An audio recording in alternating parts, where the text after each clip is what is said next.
안녕하십니까, 트레이더 성민입니다. 자, 지금 XRP에 대해서 시장이 완전히 갈리고 있죠. 누군가는 말합니다. 지금 리플 끝났다. 언제 가냐? 맨날 기대만 크고 움직임은 너무 답답하다. 그런데 저는 오늘 완전히 다른 이야기를 드리려고 합니다. 지금 XRP에 붙은 가장 무서운 시나리오가 뭔지 아시나요? 바로 아마존과 같은 길을 걷고 있다라는 겁니다. 그리고 그 말은 단순한 비유가 아니에요. 지금 시장에서는요, XRP가 결국 아마존처럼 2,500배 이상 성장할 수 있다라는 전망까지 나오고 있습니다.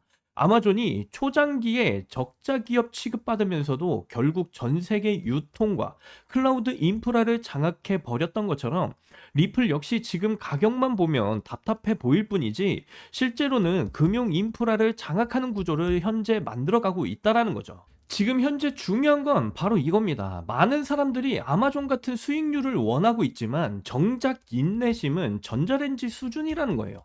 조금만 안 오르면 던지고 조금만 흔들리면 끝났다고 외쳐버립니다. 근데 원래 큰 돈은요, 그렇게 못 봅니다. 진짜 큰 수익은요, 언제나 초기 단계에서 버틴 사람들이 가져간다라는 거죠. 그럼 핵심 질문으로 좀 들어가 보겠습니다. 정말 XRP가 아마존처럼 몇천 배 성장을 할 수 있는 초기 단계에 있느냐? 저는 그렇다고 판단을 하고 있습니다. 왜냐면요, 온체인 데이터가 그걸 보여주고 있기 때문에 그래요. 가장 최신 기준으로 XRP를 10,000개 이상 보유한 계정은요, 약 33만 개 수준이에요. 전체 계정의 극히 일부에 불과하다라는 그런 분석이 지금 나오고 있습니다. 그리고 1,000만 개 이상을 보유한 초대형 계정도 완전 극소수죠. 그 말이 뭘 뜻하냐면요, 시장이 이미 성숙해버린 자산이 아니다라는 거예요. 비트코인처럼 이미 전 세계적으로 대형 보유자 구조가 단단하게 굳어진 자산과는 결이 다르다라는 겁니다.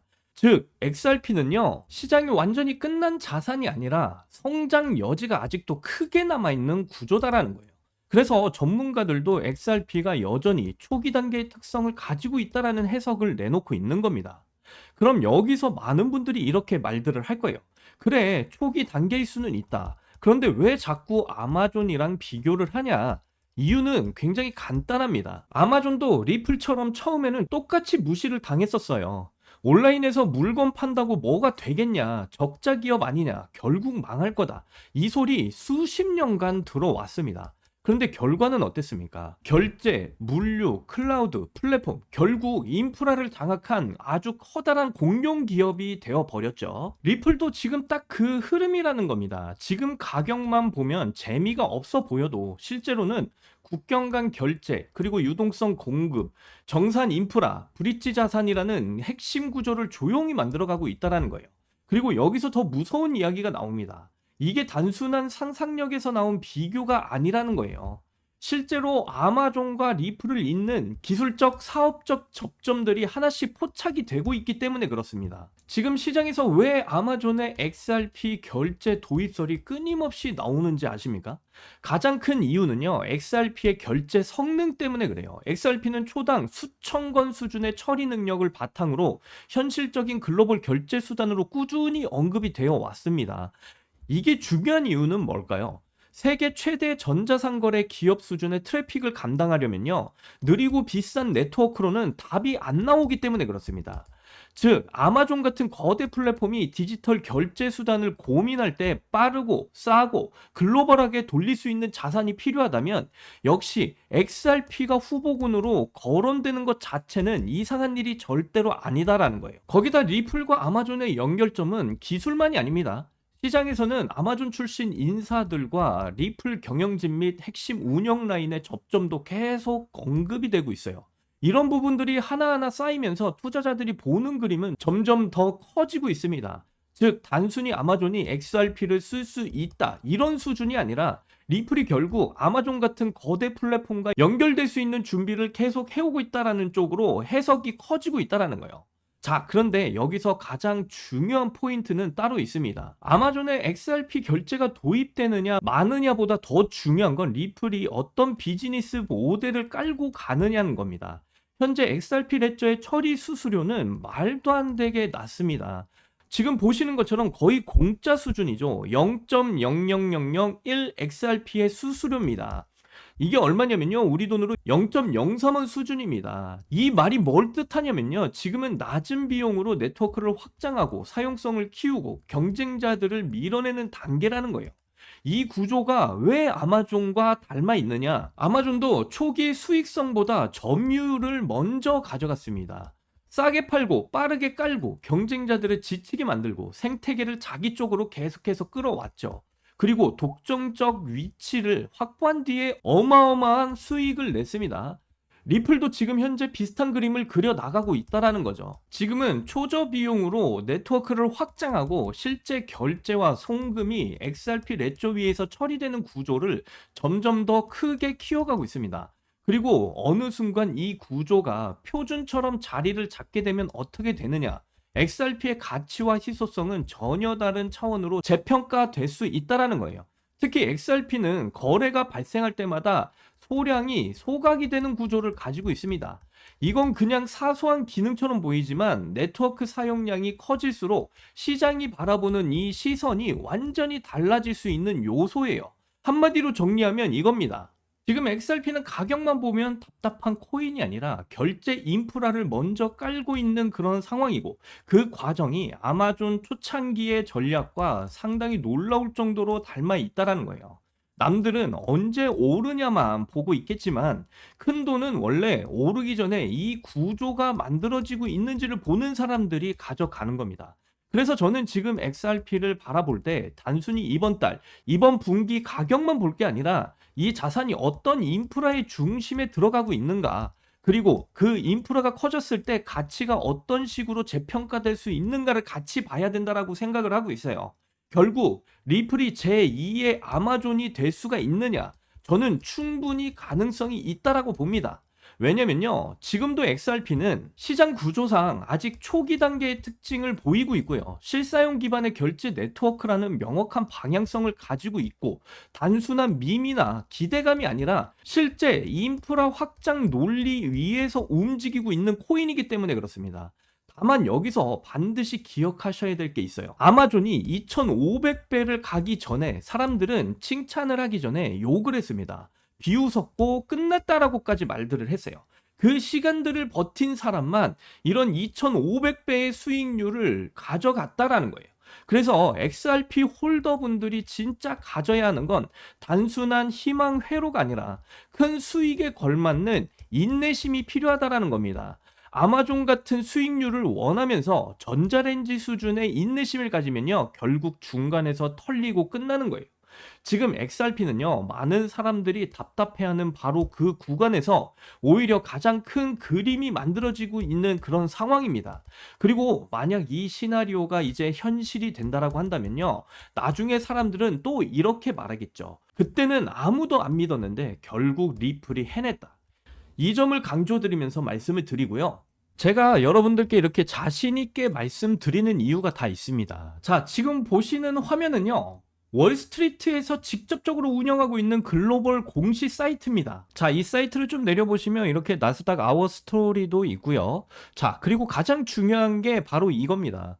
자, 이 사이트는 JP모건이나 블랙록, 피델리티 같은 이런 달러의 주인장들인 증권사들도 합심을 해서 운영하고 있는 사이트예요. 자, 그런데 밑으로 좀 더 내려가 보시면, 자, 이렇게 보이시는 대로 뭐 비트코인과 이더리움, 그리고 뭐 리플, 그리고 시바이누 등 뭐 다양한 알트코인들의 공시들을 전부 다 확인이 가능해요.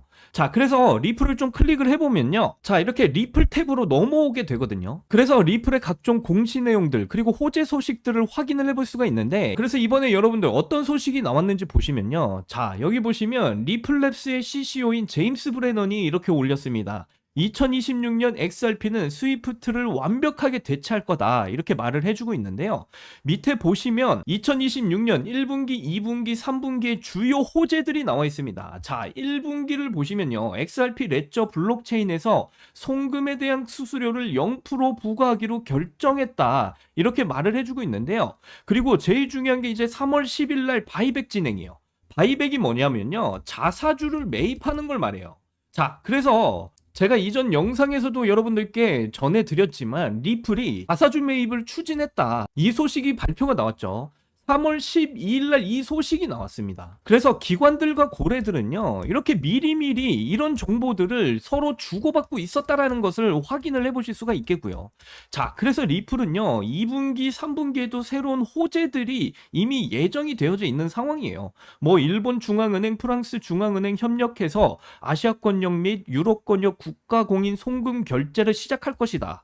그리고 3분기에는 뭐 미국의 디지털 달러 발행을 시작할 예정인데, 디지털 달러의 발행은요, XRP 레저를 활용할 것이다 라는 이런 소식까지 전부 다 미리 이런 기관들과 고래들끼리만 이런 정보들을 주고받고 있었다라는 사실을 확인해 보실 수가 있고요. 5월 10일과 9월 10일 바이백 진행이 역시나 예정이 되어져 있다. 그래서 리플은요, 지금 이런 호재들이 이미 준비가 되어져 있는 만큼 상승을 보일 수밖에 없다라고 다시 한 번 더 말씀을 드리고요. 그리고 리플에 대한 이런 소식만 나오는 게 절대로 아닙니다. 뭐 리플뿐만 아니고요, 업비트나 빗썸을 보시면 지금 현재 이렇게 상승을 보이는 코인들이 상당히 많이 나오는데, 이런 코인들에 대해서도 각종 공시들이 계속해서 나와주고 있거든요. 그래서 뭐 예시를 하나 들자면, 제가 이전에 여러분들께 추천드렸던 종목 중에 하나예요. 자, 사인코인 최근 엄청난 폭발적인 상승을 보여줬었는데요.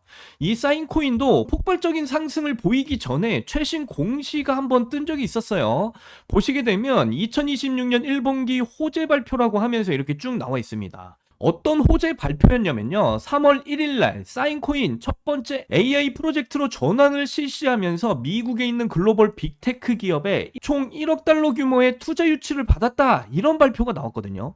이번에 투자받은 이 1억 달러를 사인코인의 자사주 매입 바이백을 진행해서 기여하도록 하겠다, 이런 발표가 나왔었어요. 이게 무슨 말이냐면요, 투자를 받은 1억 달러를 사인코인 재단에서 직접적으로 사인코인을 매수를 해서 시세를 상승시켜 주겠다라는 호재였어요. 정말 엄청난 호재 소식이었죠. 그래서 사인코인이 호재 발표 나오고 3월 1일부터 어떻게 됐을까요? 업비트의 사인코인을 한번 봐보시면요, 사인코인 어떻게 됐습니까? 정확하게 3월 1일 구간이 바로 이 구간이었어요. 자, 이 구간에서 3월 1일 호재 발표 나오고 나서 여기서부터 쭉 상승이 터졌습니다. 이게 얼마나 큰 상승이냐면요, 3월 1일 날 호재 발표 나왔을 때는 30원대 구간에 위치해 있었습니다. 자, 그런데 이 30원대 구간부터 얼마까지 상승을 보였냐면 90원대까지 폭등이 나와줬습니다. 단 일주일 만에 정말 엄청난 폭등을 보인 겁니다. 그래서 저도 이 호재 소식이 나오자마자 사인코인 그냥 매수를 했고요. 그래서 보시는 것처럼 161% 이상의 수익을 챙기고 나왔습니다. 이걸 저 혼자만 먹었냐? 절대로 아니죠. 우리 구독자분들께도 전부 다 알려드렸어요. 보시는 것처럼 3월 1일이었어요. 3월 1일 날 제가 뭐라고 그랬습니까? 자, 문자 보시면 사인 33원 구간대에서 오늘 자사주 매입 호재 발표 나왔다. 정말 기가 막히게 제가 여러분들께 전부 다 이런 문자를 보내드렸고요. 그리고 나서 일주일 뒤 3월 8일 일요일 날 저한테 이런 답장이 왔어요. 일주일 만에 큰 수익 챙겼네요. 감사합니다, 선생님. 어떻게 보답하면 될까요? 저한테 보답하실 필요 없습니다. 여러분들이 저를 믿고 그렇게 투자를 하셨기 때문에 그런 수익들을 챙겨 가실 수 있었던 거예요. 그래서 여러분들, 저는 이렇게 완벽하게 호재 소식들이 나오고 있는 이런 코인들 같은 경우는요, 저 혼자만 이렇게 매매를 진행하는 게 아니라 우리 구독자분들께 이렇게 실시간으로 다 알려드리고 있습니다. 그런데 아직도 저한테 이렇게 실시간 문자를 못 받고 계시는 분들, 이번 사인코인 이런 큰 수익을 못 챙겨갔다라는 거에 실망하실 필요가 없어요. 왜냐면 앞으로 호재 발표가 나올 코인들 굉장히 많이 나오고 있습니다. 업비트에 여러분들 이렇게 수많은 코인들이 있는데 아직도 상승이 안 나오고 있는 이런 코인들이 상당히 많이 있다라는 거예요. 아직도 이렇게 바닥에 위치해 있는 코인들 중에 호재 발표가 예정돼 있는 코인들이 상당히 많습니다. 그런데 이런 코인들 중에서 역대급 호재 발표, 앞에서 보신 사인코인처럼 나올 코인이 또 있다라는 거예요. 그래서 지금부터 그 코인에 대해서 좀 말씀을 드릴 거니까 정말 집중해서 들어주시길 바랄게요. 자, 이 코인의 경우 2026년 2분기 호재 발표예요. 지속적인 투자와 장기 긍정적인 전망 평가에 감사드리며 2026년 2분기 호재 발표를 알려드리겠다, 이렇게 말을 했는데요. 자, 보시게 되면 미국 글로벌 빅테크 기업에 총 3억 달러 규모의 투자 유치를 발표를 했고요. 총 3억 달러 규모로 이 코인의 재단에서 자사주 매입, 바이백을 진행하면서 가치 상승에 기여하도록 하겠다. 이렇게 발표를 했습니다. 자, 아까 사인 코인 같은 경우는 1억 달러였죠. 근데 이번에는 3억 달러 규모의 투자를 받았어요. 그리고 이 3억 달러를 이 코인의 재단에서 자사주 매입, 그러니까 바이백을 진행하면서 상승에 기여하도록 하겠다라는 이런 발표를 한 겁니다. 사인 코인과 같은 호재 내용이에요. 그렇다면 이 코인 2분기 안에 어떻게 되겠습니까? 여러분들, 그냥 사인 코인보다 훨씬 더 큰 상승을 보일 가능성이 매우 높은 코인이다 라고 말씀드릴 수가 있겠죠. 자, 그래서 이렇게 호재 발표를 앞두고 있는 이런 코인들을 여러분들 미리 준비하셔야 되는 건데, 지금 제가 이 코인 어떤 코인인지 모자이크 처리를 제가 다 해놨습니다. 왜 그러냐면 유튜브에서는 제가 함부로 이 코인에 대한 정보를 여러분들께 공개를 해드릴 수가 없어요. 제가 유튜브상에 이 코인의 정보를 여러분들께 공개를 하게 되면 이 영상이 삭제가 되면서 제 채널이 완전히 삭제가 돼버릴 수 있기 때문에 이러한 점을 여러분들 양해 부탁드리고요. 지금 이 코인에 대한 정보 우리 구독자분들께는 전부 다 보내드리고 있습니다. 그래서 이 코인에 대한 정보를 좀 받아보시고 싶다 하시는 분들은요, 번거로우시겠지만 영상 하단 보시면 이렇게 설명란에 구글 폼 링크를 달아놨습니다. 이 구글 폼 링크를 눌러보시면요, 이런 창이 뜰 거예요. 그러면 여기 구독자님께만 드려요, 이 부분을 체크하시고요. 기관들과 고래들만 주고받고 있는 각 코인들의 실시간 공시 정보와, 그리고 제가 앞에서 추천드리고 있는 이 코인 3억 달러 규모의 자사주 매입, 그러니까 바이백 일정이 예정이 되어져 있는 이 코인에 대한 정보를 받아보실 그 연락처를 자세하게 이곳에다 적어주신 다음에 여기 있는 제출을 눌러주시면요, 저에게 이 구글 폼이 전부 다 날라오게 되어 있습니다. 그러면 제가 한 분 한 분 정성껏 이 구글 폼 전부 다 확인을 한 뒤에 직접적으로 연락을 드려서 저희 채널의 구독자분이신지 확인을 한 다음에 무료로 전부 다 이 정보들 공유를 해드리도록 하겠습니다. 여러분, 유명 투자 전문가인 코스탈리니가 이런 말을 했어요. 투자는 심리게임이다. 여러분들, 심리게임에서 이기시려면요, 고래들과 기관들만 주고받고 있는 이 정보들을 아셔야 여러분들이 이 심리게임에서 이기시고 큰 수익을 챙겨가실 수가 있습니다. 이 점 분명히 명심하셨으면 좋겠고요. 이번 긴 영상도 끝까지 시청해주셔서 정말 감사드리고요. 저는 이만 물러나도록 하겠습니다. 여러분들 사랑합니다. 행복하십시오.